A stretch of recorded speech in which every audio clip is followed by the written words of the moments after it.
तो यहाँ पे हम कवर कर रहे थे, जो आपका सब्जेक्ट है human anatomy, physiology and pathophysiology first. तो देखिए हमारी ना यूनिट फर्स्ट चल रही थी और लास्ट वीडियो में ना हमने यहाँ तक कवर कर लिया है बेसिक एनाटॉमिकल टर्मिनोलॉजीज तक।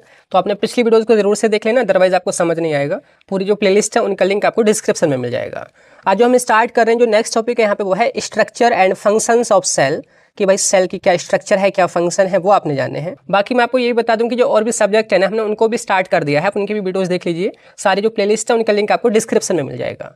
तो करते हैं इस वीडियो को स्टार्ट, पर उससे पहले गाइज मेरा नाम है सहरुद्दीन खान और आप देख रहे हैं अपने यूट्यूब चैनल फार्मेसी वाला। तो स्टार्ट करते हैं। देखिए सबसे पहले जो टॉपिक है आपका वो है structure and functions of cell, जिसमें आपने जानना है कि भाई सेल क्या है, सेल की स्ट्रक्चर कैसी होती है, यानी कि वो कैसे बनी होती है, और सेल क्या क्या काम करती है, ये आपने समझना है। तो देखिए वही मैंने हेडिंग भी यहाँ पे लिख रखी है और आपको मैं शुरू में ये क्लियर कर दूं कि देखिए हमने एकदम जीरो लेवल से यहाँ पे समझेंगे, क्योंकि बहुत सारे स्टूडेंट जो कि बीफार्म कर रहे हैं यहाँ पे वो मैथ स्ट्रीम से भी हैं, जिन्होंने कभी 11th और 12th में बायोलॉजी नहीं पढ़ी है। आप बायोलॉजी से हैं तो आपको क्लियर होगा बेसिक कॉन्सेप्ट कि भाई सेल क्या है, कैसे बनी होती है, ये सब सारी चीज़ें। लेकिन मैथ वाले स्टूडेंट ने ये नहीं पढ़ा है। तो कहने का मतलब ये है कि अगर आपने पहले सेल के बारे में पढ़ा हो या नहीं पढ़ा हो तो फिर भी आपको यहाँ पे चीजें समझ आती रहेंगी। तो यहाँ पे हम स्टार्टिंग करते हैं एक बहुत ही सिंपल से सवाल से। सवाल है हमारे यहाँ पे कि आखिर हमारी बॉडी किससे बनी है। देखिए क्योंकि अभी आप मेडिकल स्टूडेंट है तो आपको ह्यूमन बॉडी के बारे में अच्छी खासी नॉलेज होगी, लेकिन अगर आप किसी दूसरे प्रोफेशन में होते या एक आम इंसान होते तो आपका मोस्ट प्रोबेबली जो जवाब आता वो ये रहता कि जो हमारा जो शरीर है वो अलग अलग अंगों से मिलकर बना है, या हमारा जो शरीर है वो हड्डियों से मिलकर बना है, या हड्डी, या बोल सकते हैं कि हमारा जो शरीर वो मांसपेशी बना रही हैं, मसल्स बना रही हैं। ये आपका मोस्ट प्रोबेबली जवाब होता है। अगर मैं इसके भी अंदर गहराई में जाऊं कि भाई हमारी ये जो हड्डी हैं ये किससे बनी है, ये हमारे जो अंग हैं, ऑर्गन्स अलग अलग, वो किससे बने हैं, या मसल हमारी किससे बनी है, तो जवाब आएगा ये, यानी कि सेल। कि जो हमारे ऑर्गन्स हैं, हमारी हड्डियाँ हैं, हमारे अंदर की जो मांसपेशियाँ हैं, ये सब सेल से बनी हैं। अब सवाल उठता है यहाँ पे कि भाई सेल क्या है। तो मैं आपको एक छोटी सी एक इमेज दिखा देता हूँ जिससे आपके सारे डाउट्स यहाँ पे क्लियर हो जाएंगे, स्पेशली जो मैथ वाले स्टूडेंट हैं उनके। जैसे मैंने यहाँ पे दिखा रखा है कि कोई ह्यूमन बॉडी है, कोई इंसान है यहाँ पे। अगर आपके शरीर में से कोई छोटा सा टुकड़ा यहाँ पे मैं काट लूँ, जैसे मान लीजिए छोटा सा मैं टुकड़ा ये काट लेता हूँ, तो ये जो टुकड़ा है अगर मैं इसको माइक्रोस्कोप के अंडर देखूं तो कुछ इस तरीके से एक झुंड नजर आएगा, एक ग्रुप नजर आएगा किसका, सेल्स का, जिसको हम टिश्यू बोलते हैं। और अगर मैं इसको भी जूम आउट करके देखूं तो कुछ इस तरीके से स्ट्रक्चर नजर आएगी जिसको हम एक सेल बोलते हैं। आई बात समझ कि सेल क्या है। सेल एक हमारी वो यूनिट है, या बोल सकते हैं एक वो हिस्सा है जो पूरे शरीर को बनाता है। इस तरीके से चीजें आपको थोड़ा प्रैक्टिकली कनेक्ट हो रही होंगी। साथ के साथ मैं आपको ये भी बता दूं कि देखिए बीफार्म फर्स्ट सेमेस्टर का व्हाट्सएप या टेलीग्राम ग्रुप बन चुका है, वहां पे ज्वाइन कर सकते हैं, लिंक आपको डिस्क्रिप्शन में मिल जाएगा, जहां पे आपको कंप्लीट गाइडेंस और अपडेट मिलती रहेंगे। इससे पहले जो लेक्चर्स हैं उसमें हमने लेवल्स ऑफ स्ट्रक्चरल ऑर्गेनाइजेशन जाना था। अगर आप पिछले लेक्चर्स को अच्छे से देख करके आ रहे हैं तो मैंने आपको यहाँ पे समझाया था कि हमारी बॉडी कुछ इस तरीके से अलग अलग लेवल से बनी होती है।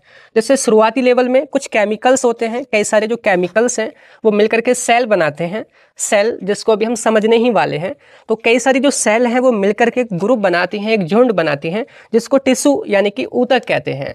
कई सारे जो टिश्यू हैं वो मिलकर के यहाँ पे ऑर्गन बनाते हैं, यानी कि अंग बनाते हैं। और कई सारे जो ऑर्गन हैं, अलग अलग ऑर्गन, वो मिलकर के एक ग्रुप बनाते हैं, या बोल सकते हैं सिस्टम बनाते हैं, जिसको हम ऑर्गन सिस्टम बोलते हैं। कई सारे ऑर्गन सिस्टम मिलकर के यहाँ पे पूरी बॉडी बनाते हैं।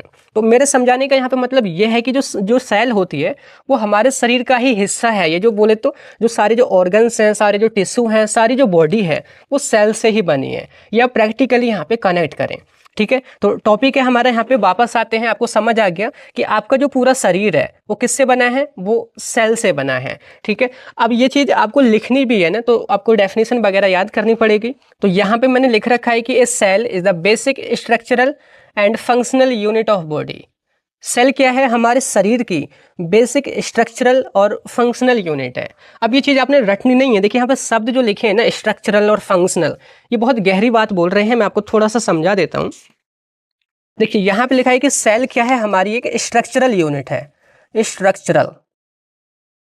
स्ट्रक्चरल यूनिट कहने का मतलब होता है एक ऐसी इकाई, एक ऐसी यूनिट, जैसे ये हमारी सेल है, ये हमारी पूरी बॉडी के स्ट्रक्चर बनाती है। हमारी पूरी बॉडी की जो संरचना है वो सेल से ही बनी रखी है। तो सेल क्या है, हमारी स्ट्रक्चरल यूनिट है। जैसे ये एक ईंट की तरह समझो, जैसे ये ब्रिक है, ईंट है, कई सारी यहाँ पे ईंटें जुड़ती हैं, ऐसे जुड़ती हैं, एक दीवार बनाती हैं। कई सारी दीवारें मिलकर के, जैसे ये कई सारी दीवारें ऐसे ऐसे ऐसे चारों तरफ से मिलकर के एक कमरा बनाती हैं। कई सारे कमरे मिलकर के यहाँ पे पूरा घर बनाते हैं। सेम ऐसे ही है कि सेल है, सेल, कई सारी सेल आपस में जुड़ती हैं, कई सारी सेल इस तरीके से जुड़ी एक जैसी सेल, और यहाँ पे ये टिश्यू बनाती हैं। कई सारे टिश्यू मिलकर के ऑर्गन बनाते हैं, ऑर्गन मिलकर के ऑर्गन सिस्टम, और फिर हमारी बॉडी बनती है। तो स्ट्रक्चरल यूनिट कहने का मतलब है कि सेल से हमारी पूरी बॉडी की स्ट्रक्चर बनी है। ठीक है। अब दूसरी एक और पॉइंट है यहाँ पे, दूसरी जो टर्म है वो है फंक्शनल यूनिट, कि सेल हमारी फंक्शनल यूनिट भी है।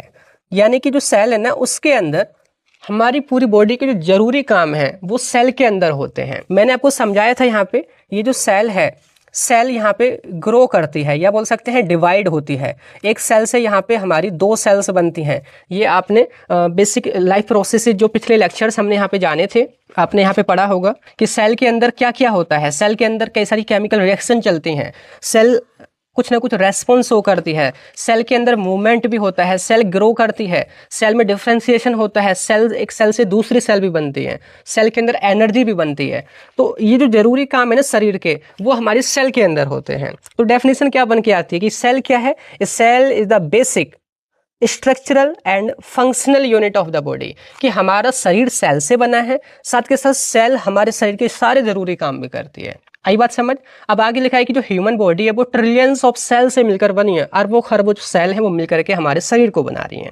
अब यही जो चीज़ है ना, आप यहाँ पे हिंदी में भी पढ़ सकते हैं, आपको ईमेल से बहुत अच्छे से यहाँ पे कनेक्ट भी हुआ होगा। साथ के साथ मैं आपको ये भी बता दूं कि देखिए कुछ इस तरीके से हमारे नोट्स रहेंगे, जैसे आप देख रहे हैं यहाँ पे इंग्लिश के साथ साथ हम हिंदी का भी यूज़ करते हैं, ताकि हिंदी मीडियम के जो स्टूडेंट हैं उनको भी चीज़ें समझ आ जाए।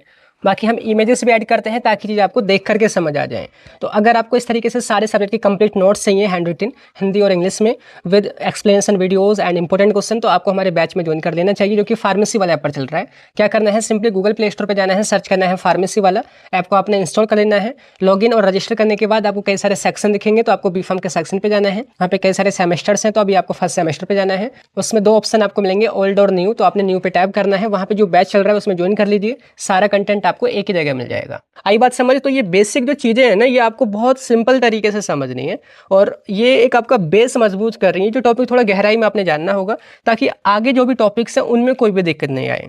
तो यहाँ पे देखिए, अब ये जो सेल है ना, शुरू के दिनों में यानी कि प्राचीन काल की बात करें तो लोगों को पता ही नहीं था कि सेल क्या है, या जो हमारा शरीर है वो किससे बना है। पता कब चला? यहाँ पे 1665 में सबसे पहले सेल को डिस्कवर किया, जिनका नाम था रॉबर्ट हुक। लिखा है यहाँ पे, cell was first discovered by Robert Hooke in 1665 and he gave it the name cell, और उन्होंने इसको एक सेल नाम दिया। अब जो सेल नाम दिया ना, उसके पीछे भी कहानी है, उसको भी रटना नहीं है, मैं आपको बताता हूँ। देखिए, सेल एक यहाँ पे लैटिन टर्म से आया है, लैटिन टर्म, लैटिन एक भाषा का नेम है, ठीक है। यह सेला, सेला से आया है सेल। सेला का मतलब होता है एक छोटा कमरा, ए स्मॉल रूम, ए स्मॉल रूम। जैसे जब रॉबर्ट हुक जिन्होंने अपनी खुद की एक बेसिक सी सिंपल सी माइक्रोस्कोप बनाई, और उन्होंने एक पेड़ की छाल ली, ठीक है।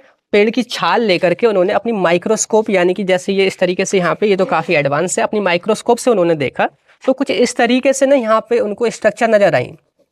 कैसे? जैसे मैं आपको यहाँ पे बना के दिखा रहा हूँ, कुछ इस तरीके से उनको बहुत सारी स्ट्रक्चर नजर आई। तो क्योंकि एक छोटे कमरे की तरह दिख रहे हैं, एक स्मॉल रूम की तरह दिख रहे हैं, तो उन्होंने फर्स्ट टाइम एक टर्म का यूज़ करा, सेल, कि यहाँ पे जो भी चीज़ें दिख रही हैं ना, छोटे कमरे की तरह दिख रही हैं। उनको इतना नहीं पता था कि ये क्या है क्या नहीं है, सारी चीज़ें बस उन्होंने उसकी स्ट्रक्चर के बेस पर कि वो कैसी दिख रही है, एक छोटे कमरे की तरह दिख रही है, तो लैटिन टर्म सेला, जो कि है जिसका मतलब होता है एक स्मॉल रूम, उससे इसका नेम पड़ा सेल। आई बात समझ? तो ये यहाँ से इसका नेम आया है। अब देखिए, ये जो सेल इन्होंने देखी थी ना, वो डेड सेल देखी थी, मरी हुई सेल देखी थी, सिर्फ उसकी स्ट्रक्चर यहाँ पे समझ आई थी। आगे चल के 1674 में दूसरे साइंटिस्ट आए, एंटोन वैन लीवनहॉक, जिन्होंने और बेहतर माइक्रोस्कोप यहाँ पे बनाई और अच्छी क्वालिटी की, और उन्होंने लिविंग सेल को, जिंदा सेलों को सबसे पहले देखा। तो थोड़ी सी ये चीज़ आपने यहाँ पे समझनी है। अब देखिए, ये हिंदी में भी लिख रखा है यहाँ पे, तो जो भी हिंदी मीडियम स्टूडेंट है आप इसको पॉज करके समझ भी सकते हैं। अब देखिए, हमारा जो सब्जेक्ट है उसका नेम है यहाँ पे human anatomy, physiology and pathophysiology first. तो देखिए, ह्यूमन यहाँ पे आगे आ रहा है, तो आपको ये तो पता चल रहा होगा कि अब हम उन सेल के बारे में पढ़ेंगे जो कि ह्यूमन बींग के अंदर पाई जाती हैं। अब सवाल उठता है कि भाई ह्यूमंस के अंदर कौन से सेल होती हैं। अगर आपने ये समझना है तो पहले आपने ये जानना होगा कि आखिर सेल होती ही कितनी तरह की, यानी कि टाइप्स ऑफ सेल। तो यहाँ पे लिखा है टाइप ऑफ सेल, जो कि लिखा है कि cells are mainly of two types. Cell दो तरह की होती है मेनली। पहला है प्रोकैरियोटिक सेल, दूसरा है यूकैरियोटिक सेल। तो समझते हैं इनके बारे में और सिंपली हमने वर्ड को ब्रेक करके समझेंगे, रटना तो कुछ भी नहीं है। देखिए प्रोकैरियोटिक सेल क्या है, वर्ड को ब्रेक करा, प्रो प्लस कैरियोटिक। प्रो का मतलब होता है यहाँ पे बिफोर, यानी कि पहले। कैरियोटिक का मतलब होता है न्यूक्लियस, यानी कि केंद्रक। यानी कि वो सेल जो कि ट्रू न्यूक्लियस डेवलप होने से पहले भी मौजूद थी, वो प्रोकैरियोटिक सेल है। जैसे मैं आपको पहले थोड़ा बेसिक बता दूं कि देखिए जो सेल है हमारी कुछ इस तरीके से होती है। ये सेल की मेम्ब्रेन है। सेल के सेंटर में यानी कि केंद्र में क्या पाया जाता है, केंद्रक, या बोल सकते हैं न्यूक्लियस, जो बीच में हो, ठीक है, न्यूक्लियस। ठीक है, अभी जो न्यूक्लियस है ना, उसी में आपका डीएनए होता है, जो कि जेनेटिक मटेरियल है डीएनए, जिसमें सारी हमारी इन्फॉर्मेशन रहती है। अब देखिए अगर ये केंद्रक या न्यूक्लियस आपका चारों तरफ इस तरीके से न्यूक्लियर मेम्ब्रेन इस झिल्ली से घिरा रहे, तो उसी को हम बोलते हैं ट्रू न्यूक्लियस। क्या? True nucleus. अगर हमारा ये इसमें मेम्ब्रेन को हटा दूं और डीएनए हमारा डायरेक्टली ऐसे पड़ा रहे, ठीक है, तो इसको हम यहाँ पे ट्रू न्यूक्लियस नहीं कहते। यानी कि ट्रू न्यूक्लियस कौन सा है, जो चारों तरफ मेम्ब्रेन से घिरा रहता है। तो प्रोकैरियोटिक सेल हमारी यानी कि वो सेल हैं जिनके अंदर ट्रू न्यूक्लियस नहीं होता है। तो सिंपल कैसे डिफाइन करोगे कि prokaryotic cells are simple cells which do not have a true nucleus surrounded by a nuclear membrane. यानी कि ऐसी सेल जिसके अंदर ट्रू न्यूक्लियस नहीं है, मतलब ऐसा न्यूक्लियस नहीं होता है जो चारों तरफ न्यूक्लियर मेम्ब्रेन से घिरा हो, तो वो सेल हमारी प्रोकैरियोटिक सेल होती हैं। इनमें एक और खासियत ये है कि they also do not have membrane bound organelles. ऐसे ऑर्गेनल्स या सेल के वो पार्ट, छोटे छोटे वो ऑर्गन जो कि मेम्ब्रेन से घिरे होते हैं, जैसे माइटोकॉन्ड्रिया है, गोल्गी अपार्टस है, या लाइसोसोम है ना, तो ये सब भी इसके अंदर मौजूद नहीं होते हैं। अभी मैं आपको इमेज से समझाऊंगा, आपको फट से समझ में आ जाएगा। जिसके एग्जाम्पल, जिसकी बैक्टीरिया के अंदर यही सेल होती है, आर्किया जो है उनके अंदर भी यही सेल होती हैं। अब देखिए मैं आपको थोड़ी बैक्टीरिया की यहाँ इमेज समझा देता हूँ। देखिए बैक्टीरिया के बाहर यहाँ पे सबसे पहले जो लेयर है आप उनको समझिए। देखिए सबसे बाहर आपको ब्लू कलर में दिख रहा है, उसको हम कैप्सूल बोलते हैं, जो कि बैक्टीरिया को प्रोटेक्ट करने का काम करता है। सेल वॉल जो कि बैक्टीरिया की एक सेल को एक शेप देता है। प्लाज्मा मेम्ब्रेन या इसको सेल मेम्ब्रेन भी बोल सकते हैं, जो कि इसके अंदर क्या आ जा सकता है इस चीज को कंट्रोल करता है। अब बीच में यहाँ पे गौर से देखोगे, ये है इसका जेनेटिक मटेरियल, जो कि डायरेक्टली ऐसे ही फैला हुआ है। ये जैसे मैंने आपको बताया था कि इस तरीके से बंद रहे अंदर, इस तरीके से बंद नहीं है, ये डायरेक्टली ऐसे ही फैल रखा है, जिसको हम न्यूक्लियोइड बोलते हैं। तो इसी वजह से क्या है, ये प्रोकैरियोटिक है, इसमें ट्रू न्यूक्लियस नहीं है। यहाँ पे प्लाज्मिड है, जो ये भी डीएनए नहीं होता एक टाइप का, ठीक है। आगे देखोगे यहाँ पे राइबोसोम इसमें होते हैं, और जो बाकी के जो ऑर्गेनल्स हैं, बाकी के जो पार्ट हैं, जैसे कि माइटोकॉन्ड्रिया है, गोल्गी अपार्टस है, लाइसोसोम है, ठीक है, ये सब चीज़ें इसके अंदर नहीं पाई जाती हैं। तो सिंपल यही हमने यहाँ पे डेफिनेशन में देखा है, ठीक है। अब दूसरा देखिए जो सेल है, देखिए वो है eukaryotic cell. Eu plus karyotic. Eu का मतलब होता है ट्रू, यानी कि सच्चा या असलियत में। कैरियोटिक बोले तो न्यूक्लियस, यानी कि केंद्रक, यानी कि वो सेल जिनके अंदर ट्रू न्यूक्लियस मौजूद होता है, यानी कि वो न्यूक्लियस जो कि चारों तरफ न्यूक्लियर मेम्ब्रेन से घिरा होता है, वो सेल में अगर प्रेजेंट हो तो वही सेल हमारी यूकैरियोटिक सेल कही जाती हैं। अब देखिए यहीं पे वही डेफिनेशन है कि eukaryotic cells are those cells which have a true nucleus surrounded by a nuclear membrane. आई बात समझ, वही चीज़ है। अब आगे लिखा है कि they also have membrane bound cell organelles, कि उसमें जो मेम्ब्रेन से घिरे हुए और भी ऑर्गेनल्स होते हैं, जैसे माइटोकॉन्ड्रिया है, गोल्गी अपार्टस है, या आपका एंडोप्लाज्मिक रेटिकुलम है, लाइसोसोम वगैरह है, वो सब भी मौजूद होते हैं। अब इसके एग्जाम्पल की किन किन के अंदर ये सेल पाई जाती हैं, तो यहाँ पे ह्यूमंस के अंदर जो सेल होती हैं वो कौन से सेल हैं, यूकैरियोटिक सेल। यानी कि आप इसी के बारे में यहाँ पे समझने वाले हैं अच्छे तरीके से। आगे प्लांट के अंदर भी यही पाई जाती हैं, और जो फंगस वगैरह होते हैं, ठीक है, उनके अंदर भी यही पाई जाती हैं। तो सिंपल आपको समझ आ गया। अब देखिए यहाँ पे जो इसका नेम जो आया था ना, अगर मैं थोड़ा सा आपको कनेक्ट कराऊँ, जैसे इंसान या एनिमल या फंगस वगैरह, अगर हम इवोल्यूशन को समझें कि धरती के अगर हम विकास की बात करें, तो पहले इन सब से, इंसानों से पहले, जानवरों से पहले या पेड़ पौधों से पहले यहाँ पे कुछ ऐसी भी सेल मौजूद थी जिनमें ट्रू न्यूक्लियस नहीं था, तो वही हमारी प्रोकैरियोटिक कही गई। या ये जो नेम आ रहा है ना प्रोकैरियोटिक, वो इसी वजह से आ रहा है, पहले थी किससे, जो ट्रू न्यूक्लियस के डेवलप होने से भी पहले थी। तो ये बैक्टीरिया वगैरह, आर्किया वगैरह, ये पहले से मौजूद थे, इंसानों के बनने से या पेड़ पौधों के बनने से पहले से भी, तो इसलिए इसका नेम यहाँ पे प्रोकैरियोटिक पड़ा। होगी बात क्लियर। तो अब हम यहाँ पे यूकैरियोटिक सेल के बारे में अच्छे से समझने वाले हैं। अब हमारा यहाँ पे मेन टॉपिक स्टार्ट हो गया है, वो है यहाँ पे स्ट्रक्चर ऑफ सेल, ठीक है। बाकी यहाँ पे जो हिंदी लिख रखी है यूकैरियोटिक सेल की, आप उसको भी पढ़ सकते हैं। अब बात करते हैं भाई स्ट्रक्चर ऑफ सेल। कि भाई जिस चीज़ से हमारा पूरा शरीर बना है यानी कि सेल से, आखिर वो कैसे बनी है। तो ये हमको यहाँ पे समझना है, और जो भी हम यहाँ पे समझेंगे ना वो ह्यूमन बीइंग की सेल के पॉइंट ऑफ व्यू से ही समझेंगे। तो लिखा पड़ा है, देखिए पहली लाइन यहाँ पे कि a cell is made up of 3 main part. सेल हमारी 3 मेन पार्ट से बनी होती है। पहला है सेल मेम्ब्रेन, दूसरा है साइटोप्लाज्म, और तीसरा यहाँ पे न्यूक्लियस। तो मैं आपको यहाँ पे बना करके दिखा देता हूँ। देखिए सेल के बाहर, सबसे बाहर एक बाउंड्री या एक मेम्ब्रेन होती है, एक झिल्ली होती है, जिसको सेल मेम्ब्रेन बोलते हैं। तो ये सबसे पहला पार्ट हो गया, ठीक है।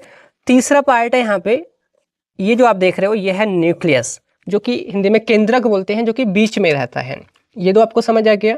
अब इन दोनों के बीच में ना एक जेली लाइक, जैसे जेल होती है ना, जेल की तरह यहाँ पे एक फ्लूइड भरा होता है, जिसको हम यहाँ पे बोलेंगे साइटोप्लाज्म। ये हमारा दूसरा पार्ट हो गया। होगी बात क्लियर। पहला है यहाँ पे सेल मेम्ब्रेन, जो कि सबसे बाहरी लेयर है।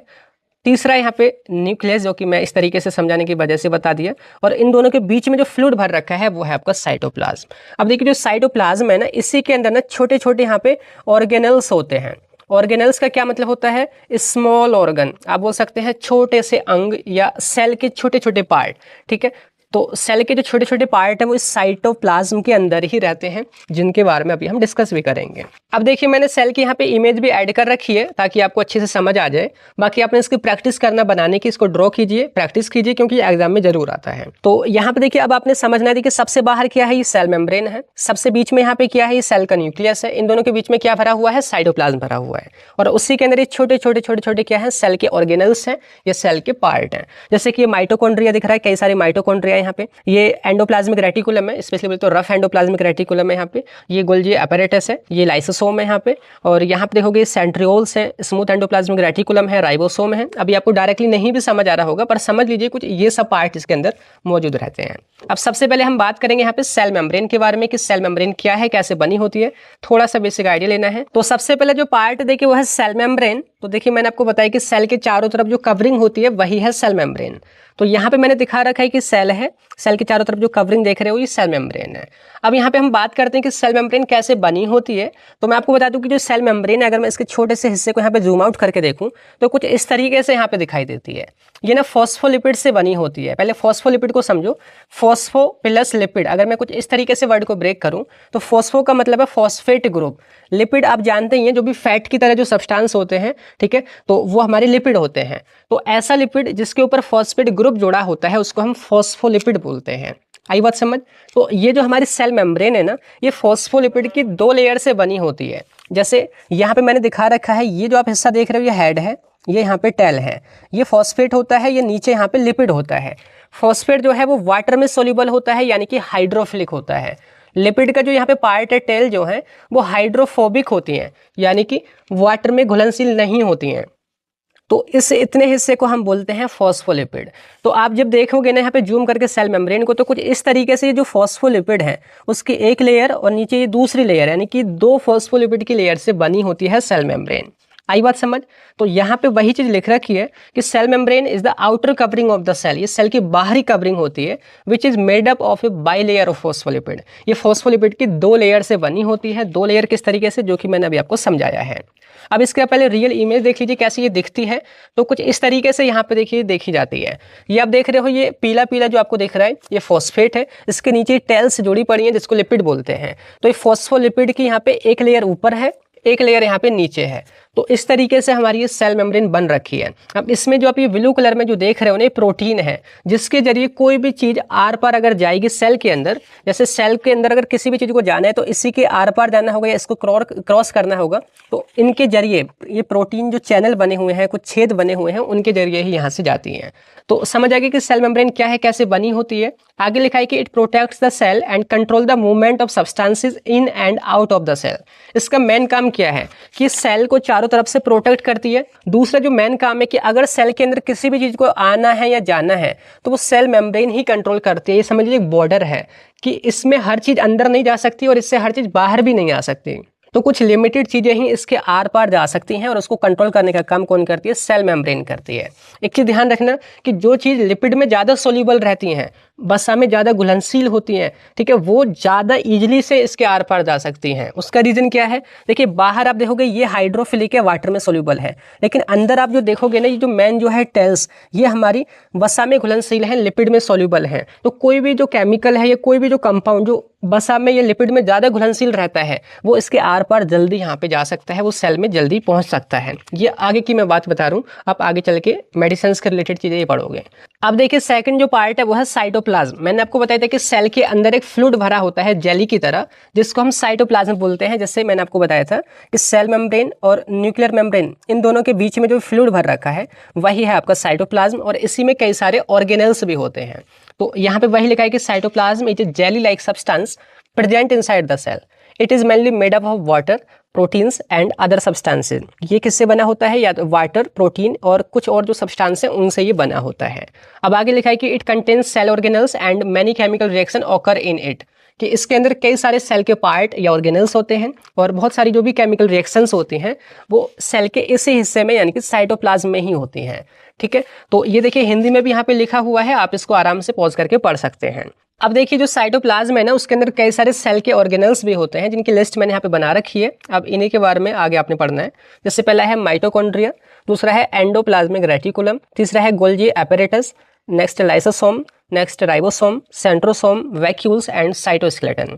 अब इनकी आपने दो चीज़ समझनी है कि भाई ये क्या है और इनका क्या काम है। जैसे माइटोकॉन्ड्रिया क्या है और वो क्या करता है, दो चीज़ यहाँ पे आपने समझनी है। बस इतना ही आपने यहाँ पे बेसिक चीज़ें यानी कि अपना बेस मजबूत करना है बस। तो पहला यहाँ पे रहेगा माइटोकॉन्ड्रिया। देखिए माइटोकॉन्ड्रिया क्या है? Mitochondria are bean shaped organelles which produce energy यानी कि एटीपी फॉर द सेल। इसको powerhouse of the cell भी बोलते हैं, आपने सुना भी होगा। तो ये ना जैसे सेम का जो बीज होता है ना, जैसे कुछ इस तरीके से, जैसे मैंने यहाँ पे बना रखा है, सेम का जो बीज होता है उसी के शेप का ये होता है, जैसे मैंने यहाँ पे ये बना रखा है। तो वही है कि mitochondria are bean shaped organelles, bean के शेप के जैसे एक छोटा सा ऑर्गेनल है सेल के अंदर जो कि एटीपी बनाता है। आगे लिखा है they have their own double membrane and circular DNA. इसकी खास बात ये है, जैसे हमने अभी सेल के बारे में जाना है कि सेल की मेम्ब्रेन होती है, न्यूक्लियस की भी मेम्ब्रेन होती है, वैसे ही माइटोकॉन्ड्रिया की खुद की ना दो मेम्ब्रेन होती हैं, एक इनर एक आउटर। ठीक है, इसके बाद खुद का ना सर्कुलर डीएनए भी होता है, इस तरीके से गोल गोल डीएनए भी होता है। जैसे मैं आपको दिखा देता हूँ, ये मैंने माइटोकॉन्ड्रिया की इमेज लगा रखी है। ये आप देख रहे हो सबसे बाहर जो ऑरेंज कलर में जो कवरिंग है, इसको बोलते हैं आउटर मेम्ब्रेन। ठीक है, खुद की इसके पास मेम्ब्रेन है, आउटर मेम्ब्रेन है, और ये जो अंदर आप जो देख रहे हो ये एक और मेम्ब्रेन है जिसको हम बोलते हैं इनर मेम्ब्रेन। और इन दोनों के बीच में जो खाली जगह देख रहे हो इसको हम इंटर मेम्ब्रेन स्पेस बोलते हैं। अब जैसे कि मैंने बोला कि इसके बाद खुद का ना सर्कुलर डीएनए भी होता है, तो आप जो देख रहे हैं ना गोल गोल यहाँ पे दिख रहा है, ये खुद का, इसके पास खुद का डीएनए है ना, और इसके अंदर राइबोसोम भी होते हैं। और यहीं पे जो ये हिस्सा दिख रहा है फ्लूइड इसमें भरा होता है, जेली लाइक फ्लूइड भरा रहता है इनर मेम्ब्रेन के अंदर, जिसको हम मैट्रिक्स बोलते हैं। बहुत सारी जो केमिकल रिएक्शन है, जैसे आप खाना खाते हैं, खाने से ग्लूकोज मिलती है, ग्लूकोज यहीं पहुंचती है कहाँ पे? माइटोकॉन्ड्रिया में, मैट्रिक्स में। यहाँ पे केमिकल रिएक्शन होती है और एटीपी बनता है, जिससे हम कुछ भी काम करते हैं, जिससे हमारी ग्रोथ होती है, हम चल फिर पाते हैं। तो यहीं पर एनर्जी हमारी जनरेट होती है। आई बात समझ? आगे लिखा है कि they are also known as the powerhouse of the cell. इसको पावर हाउस बोलते हैं क्योंकि ये एनर्जी जनरेट करता है। हिंदी में भी लिखा हुआ है, आप इसको पॉज करके पढ़ सकते हैं। सेकंड है यहाँ पे एंडोप्लाज्मिक रेटिकुलम। नेम बता रहा है, एंडो का मतलब होता है इनसाइड यानी कि अंदर, प्लाज्मिक बोले तो साइटोप्लाज्मा, रेटिकुलम का मतलब होता है एक नेटवर्क यानी कि जाल, कि साइटोप्लाज्म के अंदर एक नेटवर्क जाल होता है जिसको हम एंडोप्लाज्मिक रेटिकुलम बोलते हैं। जैसे ये साइटोप्लाज्म देख रहा है आपको, इसके अंदर ये जो आप देख रहे हो ये एक जाल की तरह है, ठीक है, जिसको हम एंडोप्लाज्मिक रेटिकुलम बोलते हैं। अब देखिए इसकी इमेज मैंने यहाँ पे अच्छे से दिखा रखी है। ये जो एंडोप्लाज्मिक रेटिकुलम है ना, ये दो तरह की होती हैं। जैसे इस वाले हिस्से पे आपको येलो येलो दिख रहा है, ये राइबोसोम है। राइबोसोम जो कि प्रोटीन बनाता है। अगर इसी एंडोप्लाज्मिक रेटिकुलम से राइबोसोम चिपके हैं तो ये इसको खुरदरा बना देते हैं, तो इसी वजह से एक टाइप इसका हो जाता है रफ एंडोप्लाज्मिक रेटिकुलम, और जिसके ऊपर यहाँ पे राइबोसोम नहीं है तो वो चिकनी रहती है यानी कि स्मूथ, तो उसका नाम पड़ गया स्मूथ एंडोप्लाज्मिक रेटिकुलम। ठीक है, तो डिफाइन करोगे कि endoplasmic reticulum is a network of membranes present inside the cell. ठीक है, हिंदी में भी यही लिख रखा है। अब देखिए यहाँ पे इसके दो टाइप हैं, वही डिस्कस कर रखे हैं। तो पहला है रफ एंडोप्लाज्मिक रेटिकुलम, जिसके सरफेस पर राइबोसोम होते हैं। अब इसका काम क्या है, प्रोटीन की सिंथेसिस में रोल निभाता है। देखिए राइबोसोम का क्या काम है, प्रोटीन बनाना। तो ये इसके ऊपर चिपके रखे हैं यहाँ पे सारे, तो यहाँ पे प्रोटीन की सिंथेसिस होती है। अब जो प्रोटीन बनती है ना, ये उसको ट्रांसपोर्ट भी करती है, उसको भेजती भी है। कहाँ पर भेजती है, आगे नेक्स्ट एक ऑर्गेनल आएगा आपका गोल्जी एपरेटस, गोल्जी एपरेटस के पास यहाँ पे पहुँचाती है ये। तो लिखा है कि it helps in protein synthesis and transport, ये हिंदी में भी लिख रखा है। दूसरा यहाँ पे स्मूथ एंडोप्लाज्मिक रेटिकुलम, जिसके पास राइबोसोम चिपके नहीं है, तो ये चिकनी रहती है। It helps in lipid synthesis, detoxification and storage of calcium ion, कि यहाँ पे लिपिड की सिंथेसिस होती है। अलग अलग लिपिड, जैसे फॉस्फोलिपिड है या कोलेस्ट्रॉल वगैरह है, तो ये एक टाइप के लिपिड है जिससे सेल मेम्ब्रेन वगैरह बन रही है, तो उसकी सिंथेसिस यहीं पर होती है। दूसरा काम है इसका डिटॉक्सिफिकेशन, कि अगर कोई भी टॉक्सिक केमिकल वगैरह बनता है ना सेल में, तो उसको ये डिटॉक्सीफाई करता है। आगे है storage of calcium ion, calcium ion को भी यहाँ पे स्टोर करता है। ठीक है, तो ये सब इसके काम है। आगे बात समझ। अब नेक्स्ट जो पार्ट है या नेक्स्ट जो ऑर्गेनल है, देखिए वो है यहाँ पे गोल्जी एपरेटस। अब जो गोल्जी जो इसके नेम में आ रहा है ना, वो इस साइंटिस्ट के नेम से आ रहा है जिसने इसको डिस्क्राइब किया था, सबसे पहले समझाया था। ठीक है, एपरेटस यानी कि कोई भी उपकरण या कोई भी मशीन। तो ये जो गोल्जी एपरेटस है ना, इसको हम बोलते हैं post office of the cell. जैसे पोस्ट ऑफिस पे आप जाते हैं, जैसे मैंने इमेज में दिखा रखा है, पोस्ट ऑफिस पे आप जाते हैं, कोई भी पार्सल वगैरह भिजवाते हैं किसी के भी पास, तो पोस्ट ऑफिस वाले का काम क्या है कि उसको अच्छे तरीके से पैक करना एनवेलप में, ठीक है, उस पर नाम पता लिखना और जो भी डेस्टिनेशन है वहाँ पे पहुँचाना। सेम इसका भी यही काम है। गोल्जी एपरेटस का काम क्या होता है कि जो भी प्रोटीन या लिपिड वगैरह, देखिए यहाँ पे मैंने आपको दिखाया कि एंडोप्लाज्मिक जो रेटिकुलम है, जो रफ एंडोप्लाज्मिक रेटिकुलम है, वहाँ पे प्रोटीन बन रही है राइबोसोम की मदद से। यहाँ पे स्मूथ एंडोप्लाज्मिक रेटिकुलम के पास लिपिड बन रहा है। तो ये दोनों जो है ट्रांसपोर्ट कर देते हैं किसके पास, गोल्जी एपरेटस के पास। पोस्ट ऑफिस के पास के भी इसको अच्छे से मॉडिफाई कर लो, पैक कर दो और जहां जरूरत है इसके डेस्टिनेशन पर पहुंचा दो। तो इसका बस यही काम है। नेम कहाँ से आया है, इसके साइंटिस्ट के नेम से। तो सिंपल क्या रहेगा यहाँ पर, Golgi apparatus is a cell organelle which made up of flattened sac, कि एक इस सेल का ऑर्गेनल है जो कि चपटी थैलियों से यहाँ पे बना होता है। जो आप देख रहे हो ये है यहाँ पे गोल्जी एपरेटस, ये कुछ इस तरीके से अलग अलग चपटी थैली की जैसी स्ट्रक्चर है, तो ये इससे बना होता है। आगे लिखा है कि it is known as the post office of the cell. इसको हम सेल का पोस्ट ऑफिस भी बोलते हैं, क्योंकि इसका काम है जो भी इसके पास सामान आ रहा है उसको अच्छे से पैक करना, मॉडिफाई करना और जो फाइनल डेस्टिनेशन है वहां पे पहुंचाना। जैसे यहाँ पे लिखा भी पड़ा है कि it modifies, packs and transport proteins and lipids inside और आउटसाइड द सेल। जो भी लिपिड या प्रोटीन आ रही है कहाँ से, एंडोप्लाज्मिक रेटिकुलम से, उसको मॉडिफाई करता है, पैक करता है और जहाँ भी डेस्टिनेशन है, या तो सेल के अंदर या सेल के बाहर, जहाँ भी जरूरत है वहाँ पे पहुँचाता है। आगे इसका एक और काम है कि ये जो है लाइसोसोम के बनने में भी मदद करता है। लाइसोसोम ये भी एक सेल का पार्ट है, सेल का ऑर्गेनल है, इसको हम आगे भी समझेंगे। तो हिंदी में यहाँ पे लिखा हुआ है, आप इसको पॉज करके पढ़ सकते हैं। ठीक है, तो यहाँ पे मैं आपको इमेज को थोड़ा सा समझा देता हूँ। जैसे गोल्जी एपरेटस जो आप देख रहे हो, यहाँ पे इसका ये जो है सिस फेस है, बोले तो इनकमिंग कोई भी सामान अगर आएगा तो यहाँ पे आएगा। जैसे येलो कलर में जो है इस तरीके से प्रोटीन या लिपिड आ रखा है, इस तरीके से होता होता होता होता इस तरीके से यहाँ पे आता है और ये जो है यहाँ पे पैक हो जाता है। अब ये जो देख रहे हो ये ग्रीन ग्रीन, ये यहाँ पे पैक हो गया है, जिसको सेक्रेटरी वेसिकल बोलते हैं। ये वाली साइड ट्रांस फेस बोलते हैं, यानी कि शिपिंग साइड है। ये इनकमिंग यहाँ पे आएगा और यहाँ से भेजा जाएगा। ये जो है पैक हो गया है, जहाँ भी इसकी डेस्टिनेशन है वहाँ पे पहुँचाया जाएगा। ये है आपका गोल्जी एपरेटस। नेक्स्ट यहाँ पे देखिए लाइसोसोम। लाइसोसोम क्या है, लिखा है कि lysosomes are small membrane bound sacs which contain digestive enzyme. कि लाइसोसोम क्या है, एक छोटी सी थैली होती है, सैक होती है, जिसके अंदर डाइजेस्टिव एंजाइम भरे होते हैं। इसको ना नॉर्मली सेल का ना सुसाइडल बैग बोलते हैं। अभी मैं आपको समझा दूंगा, पहले आप इसकी इमेज देख लीजिए। कुछ इस तरीके से लाइसोसोम होता है, जो आपको ब्लू कलर में दिख रहा है, इसकी मेम्ब्रेन है, इनकी मेम्ब्रेन से घिरा होता है, जिसके अंदर एंजाइम भरे होते हैं। अभी जो एंजाइम आपको पता है किसी चीज़ को तोड़ेंगे या पचाने का काम करेंगे, तो सेल के अंदर जो भी आपके डिफेक्टिव पार्ट होते हैं, सेल में जो पार्ट खराब हो जाते हैं या बाहर से कोई भी जो फालतू चीज़ें आती हैं, तो ये उनको तोड़ने का काम करता है कौन, लाइसोसोम। उनकी रिसाइकलिंग करना, जरूरी चीज़ों को रिसाइकल कर लेगा, बाकी जो वेस्ट है बाद में सेल उसको बाहर निकाल देती है। समझ रहे हो? तो सिंपल क्या लिखना है, आगे लिखा भी है कि they help in the break down of waste material and damage cell part. जो भी बेस्ट मटेरियल है या डैमेज पार्ट है सेल के, उनको ये जो है ब्रेक करता है। आगे लिखा है कि they also known as suicidal bag, क्योंकि इनके अंदर डाइजेस्टिव एंजाइम भरे हुए हैं जो कि तोड़ने फोड़ने का काम करते हैं, तो इसी वजह से सुसाइडल बैग के नेम से भी जाना जाता है। ठीक है, आगे देखिए आप यहाँ पे जो हिंदी में लिख रखा है ना, इसको पॉज करके पढ़ लीजिए अगर आपको नहीं समझ आया हो। नेक्स्ट है यहाँ पे देखिए राइबोसोम। राइबोसोम क्या है, छोटे से हमारे पार्टिकल, छोटे से ऑर्गेनल होते हैं, जो कि या तो साइटोप्लाज्म में होता है या फिर एंडोप्लाज्मिक रेटिकुलम से यहाँ पे चिपका होता है। तो लिखा भी यहाँ पे कि ribosome are small particles which are found in the cytoplasm और attach to the endoplasmic reticulum. ठीक है। कुछ इस तरीके से राइबोसोम दिखते हैं। इसकी दो यूनिट होती हैं, लार्ज सब यूनिट, एक स्मॉल सब यूनिट। इसका काम होता है कि जो भी mRNA मैसेज लेकर के आ रहा है उसको समझना और उसके हिसाब से यहाँ पे प्रोटीन बनाना। तो प्रोटीन सिंथेसिस का काम होता है राइबोसोम का। प्रोटीन का काम बाद में जैसे हमारी ग्रोथ करना या कोई भी टूट फूट हो गया है तो मरम्मत करना या और भी जरूरी काम करना वो प्रोटीन करती है। प्रोटीन राइबोसोम बनाता है। ठीक है, हिंदी में यहाँ पे लिखा हुआ है, आप इसको पॉज करके पढ़ सकते हैं। नेक्स्ट यहाँ पे देखिए सेंट्रोसोम। सेंट्रोसोम क्या है? सेल का वो ऑर्गेनल जो कि सेल के डिवीजन में रोल निभाता है। जैसे आगे चल के टॉपिक भी आएगा आपका सेल डिवीजन, कि भाई एक सेल से हमारी दो सेल बनती हैं तो उसके बंटने में, डिवाइड होने में सेंट्रोसोम का काफी इंपॉर्टेंट रोल होता है। तो जो टॉपिक आप पढ़ोगे नेक्स्ट लेक्चर में तो इस चीज को जरूर ध्यान रखना। ठीक है, तो centrosome is a cell organelle which helps in cell division, वही बात लिख रखी है। आगे है कि it is made up of 2 centrioles and it is mainly found in animal cell. ये केवल एनिमल के सेल में पाया जाता है और ये ना 2 सेंट्रियोल से बना होता है। इमेज से आप समझ आएंगे, इमेज से आपको समझ आएगा। जैसे कि यहाँ पे दिखा रखा है सेंट्रोसोम में, जो कि न्यूक्लियस के ही करीब होता है। और अगर आप इसको जूम करोगे तो कुछ इस तरीके से 2 सेंट्रियोल से बना होता है। इसको हम सेंट्रियोल बोलते हैं, जो कि बोल सकते हैं ग्रुप ऑफ माइक्रोट्यूबुल। माइक्रोट्यूबुल का एक ग्रुप है जिसमें 9 ट्रिपलेट होते हैं। जैसे मैं आपको बताऊं तो 1 2 3 इस तरीके से 3 ये ग्रुप में होते हैं। टोटल आप यहाँ पे काउंट करोगे तो 9 ट्रिपलेट होंगे। तो ये सेंट्रियोल है।